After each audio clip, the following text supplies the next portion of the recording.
Bismillahirrahmanirrahim. Assalamualaikum warahmatullahi wabarakatuh. Pada video kali ini, yaitu pertemuan ke-1 di mata kuliah statistika, kita akan membahas tentang statistika dan penyajian data. Yang akan pertama kita bahas yaitu tentang pengertian dari statistika itu sendiri. Statistika merupakan suatu ilmu yang mempelajari cara pengumpulan, pengolahan, penyajian, dan analisa data, serta cara pengambilan kesimpulan secara umum berdasarkan hasil penelitian yang tidak menyeluruh.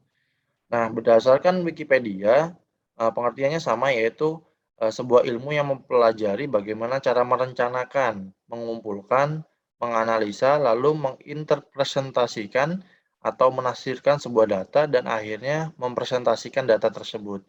Jadi statistika itu nanti ada step by step-nya atau proses dari, awal sampai dengan data itu bisa untuk dianalisa. Kemudian singkatnya, statistika itu adalah ilmu yang bersangkutan dengan suatu data. Jadi, statistika selalu identik dengan data gitu ya. Kemudian kita sering dengar bahwasanya statistika dan statistik. Kalau di suatu bidang, yaitu bidang ekonomi, statistika dan statistik itu memiliki makna yang sama. Tapi di sini kita membedakan makna dari statistika dan statistik tersebut.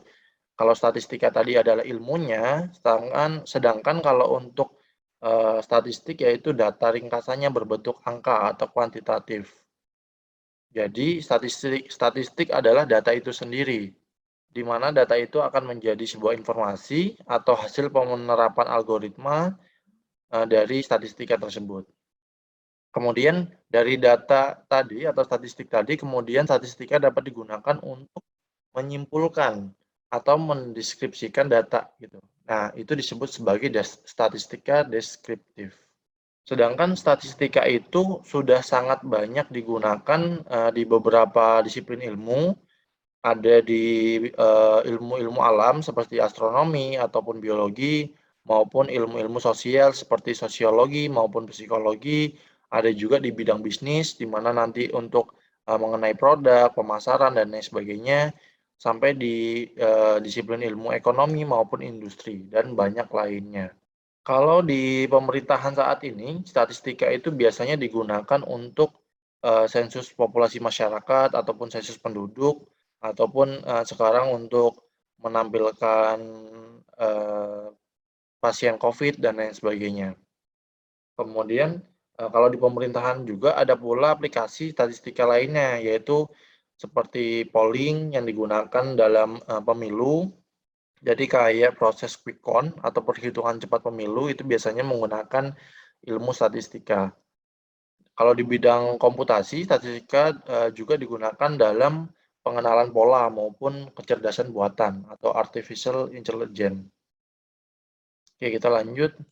Statistika itu suatu bidang studi yang memiliki dua bagian utama, yaitu statistika deskriptif dan statistika interferensi, atau yang sering juga disebut sebagai statistika inferensial. Bisa juga disebut statistika induktif. Kalau untuk statistika deskriptif, yaitu ilmu statistika yang mempelajari tentang pengumpulan, pengolahan, dan penyajian data, di mana statistika yang mengumpulkan informasi dalam bentuk deskripsi.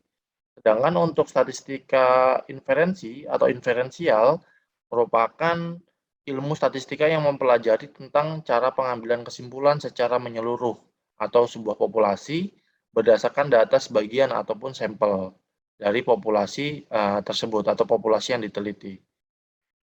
Kemudian, statistika inferensial juga merupakan suatu metode yang dapat dipakai untuk bisa menganalisa kelompok kecil dari data induknya. Jadi tadi yang disebut kelompok kecil yaitu sampelnya, sampel dari sebuah populasi. Kegunaan statistika dalam bidang ekonomi. Ini beberapa contohnya. Yang pertama di bidang produksi. Di sini ada contoh produksi buah-buahan di Provinsi Riau tahun 2013 dalam 1 ton. Nah, ini statistikanya sudah ditampilkan dalam bentuk grafik. Kemudian ada juga di bidang akuntansi, ada juga di bidang pemasaran, ditampilkan dalam bentuk tabel dan lain sebagainya. Ini salah satu kegunaan statistika dalam bidang ekonomi. Oke, yang selanjutnya adalah pengetahuan tentang statistik itu membantu untuk apa saja. Di sini ada beberapa contoh pemanfaatan dari pengetahuan tentang statistik. Yang pertama adalah menjelaskan hubungan antar variabel. Variabel itu adalah elemen-elemen dari sebuah objek atau sebuah kelas gitu. Kemudian yang kedua, membuat keputusan lebih baik. Jadi bisa menjadi sebuah ramalan, bisa menjadi sebuah forecast atau pertimbangan di mana data-data sebelumnya digunakan sebagai acuan untuk mengambil keputusan ke depannya. Kemudian mengatasi perubahan-perubahan dan membuat rencana dan ramalan, kemudian dan masih banyak manfaat yang lainnya. Nah, maksudnya apa? Banyak sekali hal yang bisa digunakan menggunakan statistik atau data-data yang sudah dikumpulkan, kemudian diolah menjadi informasi, kemudian bisa ditampilkan dalam berbagai bentuk, bisa tabel maupun dalam bentuk grafik. Dalam statistik ada beberapa tahapan. Yang pertama adalah mengidentifikasi persoalan. Biasanya itu melihat dulu persoalannya apa, kemudian diobservasi, dan selanjutnya adalah pengumpulan fakta-fakta yang ada, kemudian mengumpulkan data asli yang baru. Jadi dari fakta-fakta yang ada sebelumnya, kita kumpulkan data-data terbarunya, kemudian dikelompokkan atau diklasifikasikan data-datanya, kemudian datanya disajikan atau penyajian datanya itu bisa dalam bentuk grafik maupun dalam bentuk tabel, kemudian data itu dianalisa. Nah, kalau sudah dalam bentuk grafik maupun tabel, kita menganalisanya akan lebih mudah daripada datanya masih berbentuk mentah. Oke, yang selanjutnya adalah populasi, sampel, dan data. Ini adalah gambaran dari populasi, di mana seluruh elemen yang akan diteliti bermacam-macam. Di sini kita lihat populasi penduduk lah, kita sebut aja ada tua, muda, perempuan, laki-laki, dan lain sebagainya. Di sini contoh beraneka ragam populasi itu digambarkan dengan warna-warnanya. Kemudian dari populasi itu ada sampel atau jumlah kecilnya yang akan diteliti, jadi tidak seluruh datanya, biasanya hanya diambil beberapa sampelnya. Kemudian kalau pengertian dari data itu fakta-fakta yang dapat dipercaya kebenarannya. Contoh dari KTP. KTP merupakan data dari seseorang yang dapat dipercaya kebenarannya.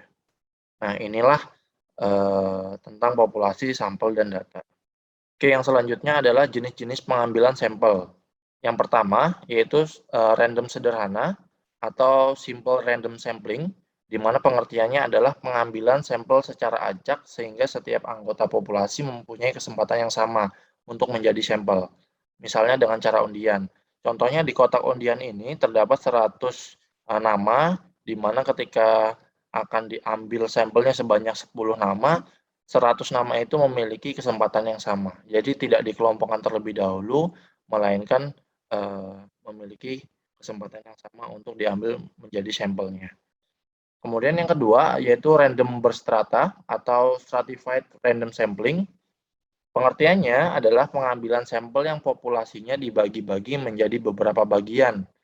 Kemudian anggota-anggota dari bagian itu dipilih secara acak, kemudian dijumlahkan, jumlah itu membentuk anggota sampel. Contohnya di sini sudah dibagi-bagi terlebih dahulu, dikelompokkan berdasarkan jenisnya, kemudian dibagi menjadi beberapa bagian, dari bagian-bagian itu diambillah satu-satu atau berapapun untuk dijadikan sampelnya. Yang ketiga yaitu sistematik atau systematic sampling. Untuk pengertiannya adalah pengambilan sampel berdasarkan urutan tertentu dari populasi yang telah disusun secara teratur dan diberi nomor urut. Nah, populasi sebelumnya diurutkan terlebih dahulu.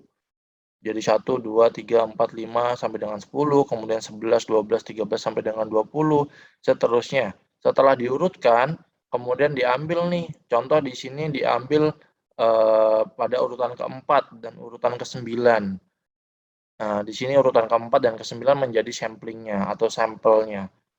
Nah, ini yang dimaksud dengan systematic sampling. Yang terakhir yaitu luas atau sampel kelompok atau cluster sampling, di mana pengertiannya adalah pengambilan sampel tidak langsung memilih anggota populasi untuk dijadikan sampel, tetapi memilih kelompok terlebih dahulu. Yang termasuk sebagai sampel adalah anggota yang berada dalam kelompok terpilih tersebut.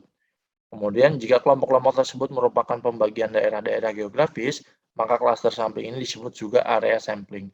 Jadi sebelum diambil sampelnya sudah dikelompok-kelompokkan, tapi kelompokannya pun tidak berdasarkan jenisnya. Jadi sudah diacak terlebih dahulu, dibagi menjadi kelompok, kemudian diambil menjadi sampelnya.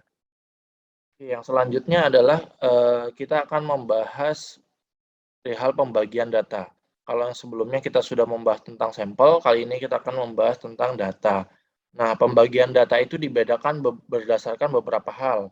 Ada yang berdasarkan sifatnya, ada juga berdasarkan waktunya, ada juga cara memperolehnya, maupun sumbernya.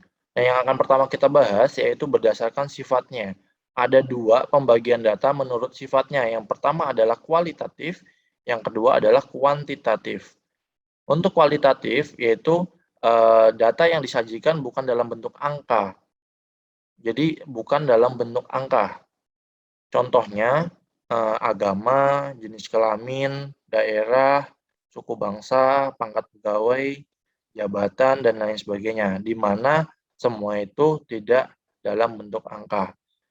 Yang kedua yaitu kuantitatif atau lawannya dari kualitatif, di mana kuantitatif itu selalu dalam bentuk angka.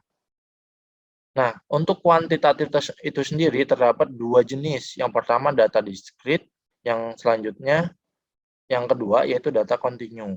Kalau data diskrit itu satuannya bisa dalam pecahan, sedangkan untuk kontinu satuannya selalu bilangan bulat. Oke, tadi kita sudah membahas pembagian data menurut sifatnya. Sekarang kita akan membahas tentang pembagian data menurut waktunya, di mana dibagi menjadi dua. Yang pertama adalah data silang atau cross-section. Yang kedua adalah data berkala atau time series. Di mana kalau untuk data silang, itu data yang dikumpulkan pada suatu waktu tertentu, yang bisa menggambarkan keadaan atau kegiatan pada waktu tersebut. Jadi contoh di sini data silang yang digunakan adalah sensus penduduk tahun 2020. Jadi hanya dalam satu waktu tertentu.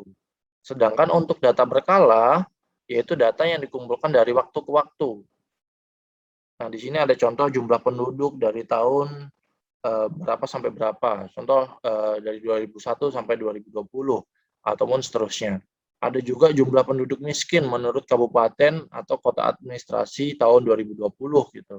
Nah, di mana di sini terdapat beberapa waktu yang diambil. Waktunya itu di sini satuannya tahun. Nah, itu adalah time series atau data berkala. Oke ya, sangat mudah untuk dibedakan. Kalau data silang itu hanya untuk satu waktu saja data ditampilkan, sedangkan untuk time series atau data berkala itu untuk beberapa waktu atau dari waktu ke waktu. Contoh di sini dari tahun ke tahun, bisa juga dari hari ke hari, minggu ke minggu, dan lain sebagainya. Yang penting tidak dalam satu waktu. Selanjutnya kita akan membahas tentang pembagian data menurut cara memperolehnya. Ini sering kita dengar bahwasanya ada data primer, ada data sekunder. Kalau data primer itu data yang didapat langsung dari responden oleh peneliti tersebut. Jadi contoh si wanita berkaos ungu ini adalah respondennya, kemudian si pria berkaos biru ini adalah interviewernya atau penelitinya. Dia menanyakan langsung kepada si responden dan dia akan mendapatkan data. Nah, itu disebut sebagai data primernya. Nah, kesimpulannya adalah data primer itu didapat langsung dari sumbernya atau respondennya. Sedangkan untuk data sekunder, itu adalah data yang diambil dari data primer yang sudah diolah. Contoh, di sini diambil data siapa nama, diambil siapa namanya, kemudian tempat tanggal lahirnya, umurnya, agamanya, dan seterusnya. Kemudian data itu diolah tuh menjadi contoh data mahasiswa atau data penduduk. Kemudian data itu digunakan sebagai penelitian, maka itu disebut sebagai data sekunder. Oke, saya ulang sekali lagi, kalau data primer, data yang didapat langsung dari responden, sedangkan untuk data sekunder, data yang diambil dari data primer. Nah, ada beberapa perbedaan nih tujuannya. Kalau data primer itu langsung untuk masalah, kalau sekunder itu tidak langsung untuk masalah. Prosesnya, keterlibatannya tinggi, karena langsung ketemu respondennya. Kalau untuk data sekunder, keterlibatannya rendah, karena hanya menggunakan data yang sudah didapat oleh peneliti sebelumnya. Biayanya kalau data primer itu tinggi, kenapa? Karena membutuhkan effort yang lebih, contoh waktu untuk ketemu, pengaturan dan lain sebagainya. Kalau untuk data sekunder itu relatif murah karena hanya berdasarkan hasil data-data yang sudah didapat dari data primer yang sudah diolah. Kalau untuk waktu, kalau data primer itu lebih lama karena pengumpulannya adalah satu persatu, ditanya langsung atau observasi ataupun lain sebagainya. Sedangkan untuk data sekunder itu relatif singkat karena hanya membaca datanya saja, mendapatkan data dari data yang sudah diolah. Gitu ya. Itu perbedaan dari data primer dan data sekunder. Kemudian yang keempat, yaitu dari sumbernya, pembagian data menurut sumbernya, yaitu ada data internal dan data eksternal. Kalau data internal, data yang menggambarkan dari keadaan di dalam suatu organisasi. Contohnya dari dalam suatu universitas, di mana ada data dosen, jumlah mahasiswa, data kelulusan, dan lain sebagainya. Nah, semua yang ada di dalam universitas itu adalah data internal. Kemudian yang kedua ada data eksternal, data yang dibutuhkan dari luar untuk kebutuhan suatu organisasi. Contohnya data orang tua mahasiswa BSI untuk keperluan beasiswa. Jadi di sini sudah ada data mahasiswanya atau jumlah mahasiswanya, sedangkan kita butuh data orang tuanya. Nah, kita harus mengambil dari data eksternal atau di luar dari sebuah organisasi atau di luar dari universitas BSI kalau di sini kasusnya. Di sini terdapat syarat data yang baik. Yang pertama, datanya harus benar atau objektif. Kenapa? Karena sekarang banyak data yang tersebar datanya dimanipulasi atau tidak benar. Itu bukan menjadi data yang baik karena datanya tidak sesuai dengan apa yang ada, gitu ya. Kedua, mewakili atau wajar atau representatif. Jadi data yang diambil itu sudah mewakili apa yang memang diharapkan atau yang diinginkan.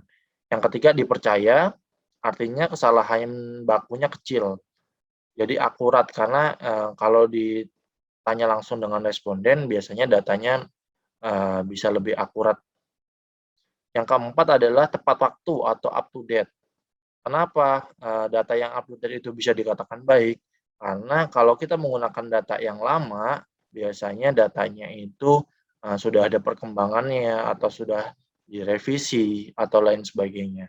Jadi biasanya kalau penelitian kita harus menggunakan data yang terbaru atau up to date. Oke, yang kelima adalah relevan, di mana data yang dikumpulkan ada hubungannya dengan permasalahannya. Jadi jangan mengambil data yang tidak sesuai dengan permasalahan yang diteliti. Contoh kalian meneliti perilaku mahasiswa di kampus UBSI, tapi kalian ngambil data pedagang di pasar gitu kan. Jadi tidak relevan atau tidak ada hubungannya. Jadi data itu tidak baik. Jadi syarat-syarat untuk menjadi data yang baik itu ada 5 komponen.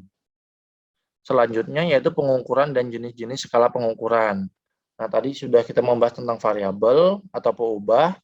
Pengertiannya adalah karakteristik-karakteristik yang terdapat pada elemen-elemen dari populasi tersebut atau dari kelasnya. Contoh di sini ada pada masyarakat, elemennya adalah manusia, kemudian karakteristiknya misalnya penghasilan, umur, pendidikan, jenis kelamin, dan status perkawinan yang merupakan variabel-variabel dalam penelitiannya. Gitu ya.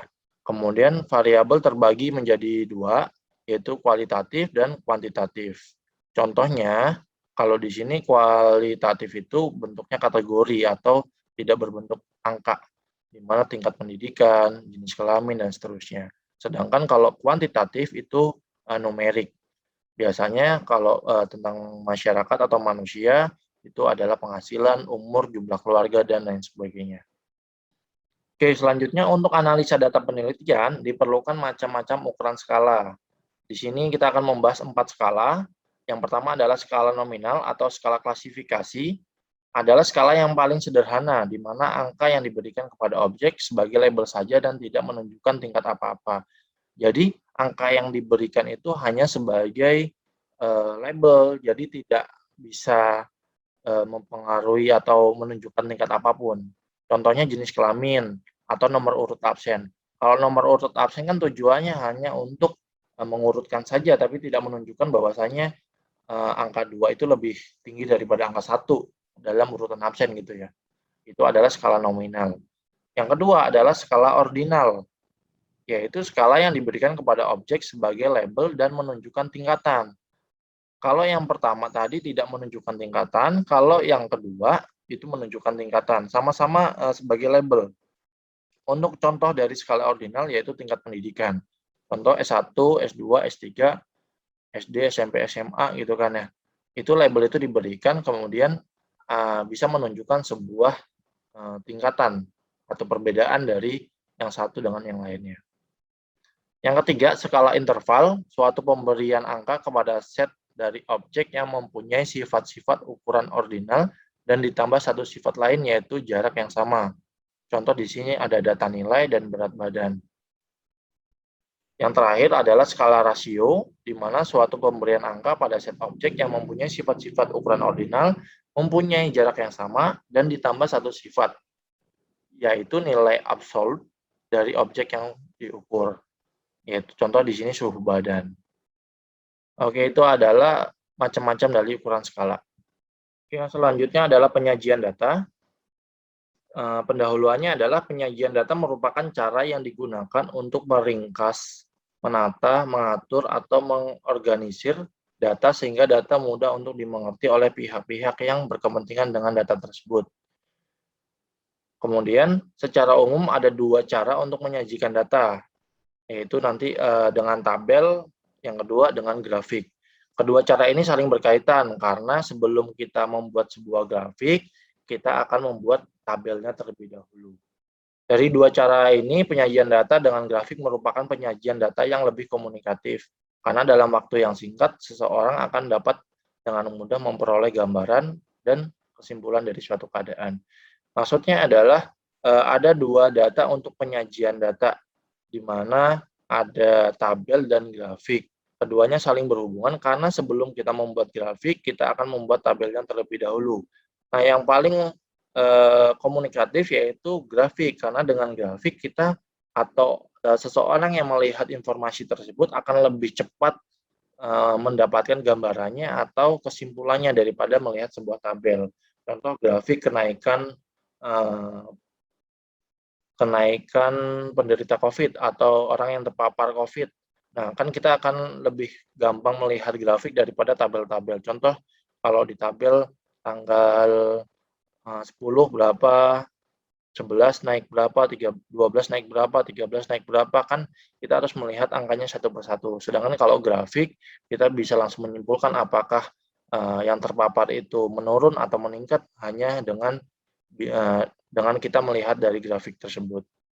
Kalau untuk penyajian data dengan tabel, itu nanti kita akan ada 3 arah, sedangkan untuk tabel merupakan kumpulan angka-angka yang tersusun berdasarkan kategori-kategori atau karakteristik-karakteristik tertentu, sehingga memudahkan untuk dianalisa. Data yang disajikan dalam tabel bisa berupa cross-section ataupun time series. Secara umum, penyusunan tabel memerlukan identitas judul tabel, judul baris, judul kolom, badan tabel, catatan, dan sumber data. Nah, di sini perlu diperhatikan, kalau membuat tabel itu kita bisa menggunakan cross section maupun time series, di mana sudah kita bahas sebelumnya. Cross section itu hanya satu waktu, kalau time series itu untuk beberapa waktu. Kemudian dalam menampilkan tabel perlu diperhatikan, kalian harus menampilkan judul tabel, ini membahas tentang tabel apa, kemudian judul baris ataupun judul kolom, kemudian badan tabel catatan dan sumber datanya. Kenapa sumber data penting? Agar data itu dapat dianggap data yang baik atau data yang dapat dipercaya. Penyajian data dengan tabel bisa berbentuk tabel satu arah, dua arah, dan tiga arah. Kalau satu arah, itu adalah tabel yang hanya terdiri dari satu karakteristik saja atau satu kategori saja. Jumlah penjualan menurut jenis barang, atau jumlah pengangguran menurut daerah, atau jumlah modal asing menurut sektor ekonomi. Nah, ini adalah contoh dari tabel satu arah nih. Di sini adalah data target penjualan SPG atau SPM di Surabaya tahun 2009. Ini jenis outletnya, ini adalah jumlahnya. Yang kedua, jumlah pengangguran pada 5 kota besar di Provinsi Jawa Barat tahun 2002. Ini nama kotanya, ini jumlahnya. Ini adalah satu arah. Kalau dua arah, ini contohnya, yaitu tabel yang terdiri dari dua karakteristik. Di sini ada telepon dan telepon seluler. Ada contoh lain, jumlah penjualan menurut jenis barang dan daerah penjualan. Ada juga jumlah penanam modal asing menurut sektor ekonomi dan lokasi investasi. Jumlah impor menurut jenis barang dan negara. Itu contoh-contoh lainnya. Ini adalah contoh tampilan dari tabel dua arah. Ini judul tabelnya adalah persentase rumah tangga yang memiliki telepon dan telepon seluler menurut 5 provinsi tahun 2010. Nama provinsinya, ini adalah pengguna teleponnya, ini adalah pengguna telepon selulernya. Ini kalau tiga arah, yaitu memiliki tiga karakteristik atau tiga kategori.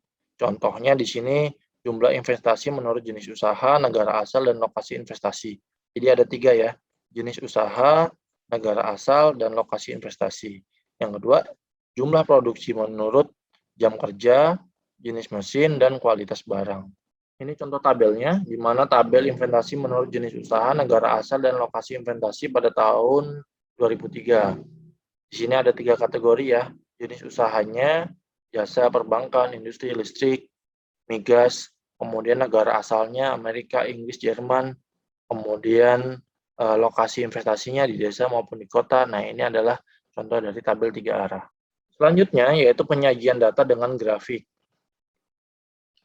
Tadi dengan tabel sudah, ada tabel satu arah, dua arah, dan tiga arah. Sekarang dengan grafik.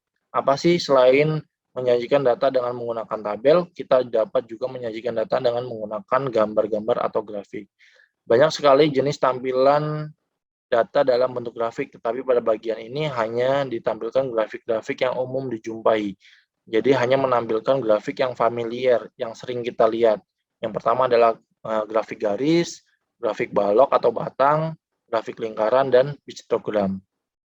Kalau grafik garis, atau yang pertama adalah grafik garis, secara umum dibagi menjadi dua bagian, yaitu single line chart, yang terdiri dari satu garis, dan multiple line chart, yang terdiri dari beberapa garis. Grafik garis baik yang tunggal maupun yang terdiri dari beberapa garis sangat berguna untuk menggambarkan perkembangan suatu kegiatan. Umumnya, grafik ini digunakan untuk data yang berbentuk time series yang sekaligus bisa dilihat trennya. Ini adalah contoh dari grafik garis. Di sini adalah contoh perkembangan harga saham Indosat selama 9 hari perdagangan tahun 1998. Di sini adalah harga sahamnya, kemudian hari pertama, kedua, 3, 4, 5, 6, 7, 8, dan 9. Ini contoh dari grafik garis. Yang kedua, ini masih contoh dengan grafik garis. Di sini adalah perkembangan PR saham telekomunikasi tahun 2000, Indosat dan Telkomsel. Selanjutnya adalah grafik batang atau balok, di mana dibagi menjadi dua bagian, yaitu single bar chart dan multiple bar chart. Ini contohnya.